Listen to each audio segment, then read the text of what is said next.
오늘은 이사야 43장입니다. 1절에서 7절과 18절, 19절인데 너는 내 것이라 내가 너를 사랑한다. 그런 음성을 듣는 시간 되기를 원합니다. 본문에서 하나님은 이렇게 말씀하십니다. 야곱아, 너를 창조하신 여호와께서 지금 말씀하시느니라. 너는 내 것이라. 또 4절에서는 내가 너를 보배롭고 존귀하게 여기며 너를 사랑하였은즉이라고 선포하십니다. 사랑하는 성도 여러분, 하나님께서 우리를 사랑하신 이유가 무엇입니까? 우리가 잘나서일까요? 아니면 1등급을 해서인가요? 아닙니다. 하나님은 단 하나의 이유 때문에 말씀하십니다. 너는 내 자녀이기 때문이다. 그래서 내가 너를 사랑한다.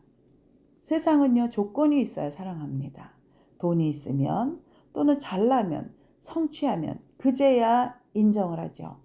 하지만 하나님은요, 아무 조건도 요구하지 않으십니다. 오직 우리가 하나님의 자녀이기 때문에 사랑하시고 또 구원하시고 붙드십니다. 우리가 진정으로 살아나는 순간은 무엇인가 잘 되었을 때가 아닙니다, 여러분. 나는 주님께 속한 자임을 깨달을 때입니다. 세상의 기준으로 부족하고 연약할 수 있습니다. 하지만 그 순간에도 우리의 진짜 정체성은 변하지 않습니다. 다윗은 소년이었지만 나는 하나님의 군대에 속한 자라는 정체성을 붙잡고 골리앗 앞에 섰습니다.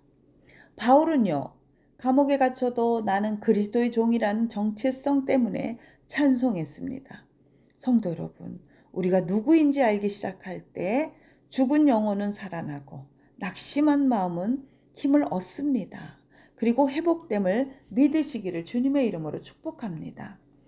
그러나 우리가 하나님의 자녀이나 우리는 어려움을 만나면 쉽게 흔들립니다. 하나님은 날 사랑하지 않으시는 것 같아. 이 불신앙이 고개를 들지요.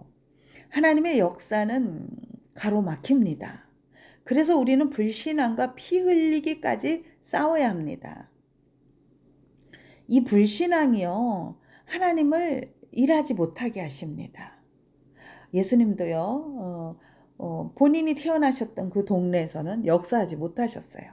왜냐? 그 지역 주민들이 믿지 않았기 때문에 그렇습니다. 자, 예,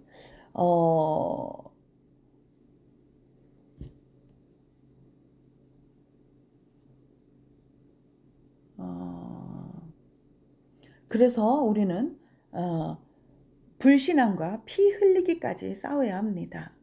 엎드리면 보입니다, 여러분. 제가 엎드려 보니까 하나님의 음성이 들리고 또 엎드려 보니까 저의 삶을 하나님이 정리하시더라는 거예요. 다니엘이 무릎을 꿇고 기도했을 때 사자의 입이 닫혔습니다. 어떤 집사님이 정말 가정이 빚으로 절망했습니다.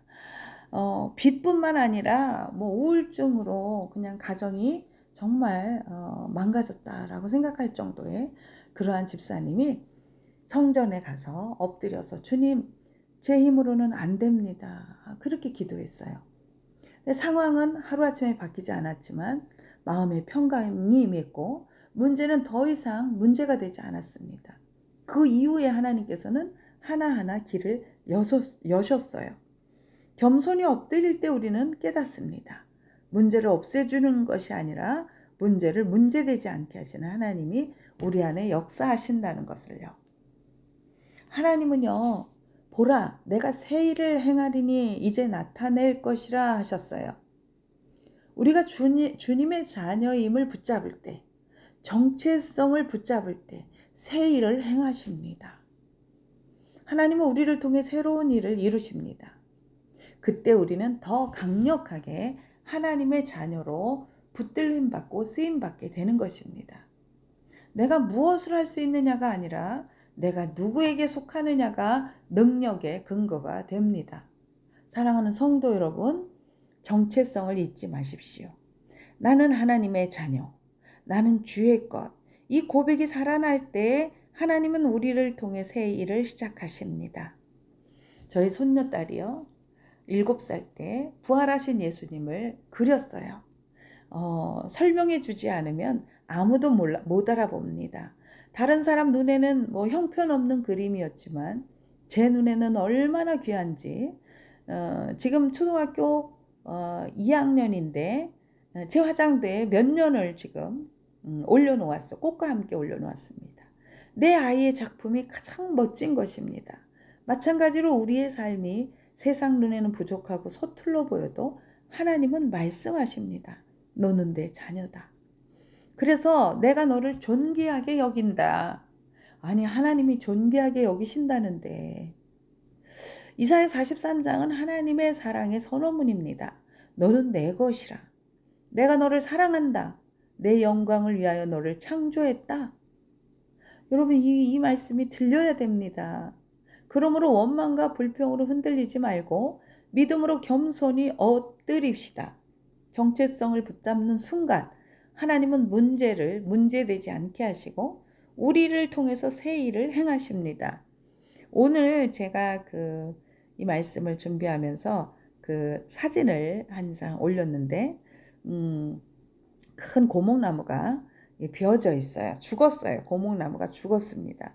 그런데 그 죽은 고목나무 위에 고사리가 하나가 핀 거예요. 그래서 이게 정말 죽었는 줄 알았는데 그 안에서 고사리가 뚫고 나오는 거 보면서 정말 하나님의 역사와 하나님의 은혜, 하나님이 하시면 하실 수 있겠다. 우리는 정말 죽은 것 같은 우리의 심령 가운데 너는 내 것이라. 내가 너를 사랑한다. 내 영광을 위해 너를 창조했다. 이 말씀을 붙잡는다고 하면 그 어떤 세상에 잘린 고목나무일지라도 그 안에서 고사리를 피운 것처럼 우리도 새 일을 행할 수 있습니다. 문제가 되지 않습니다. 원망과 불평으로 흔들리지 말고 믿음으로 겸손히 엎드립시다.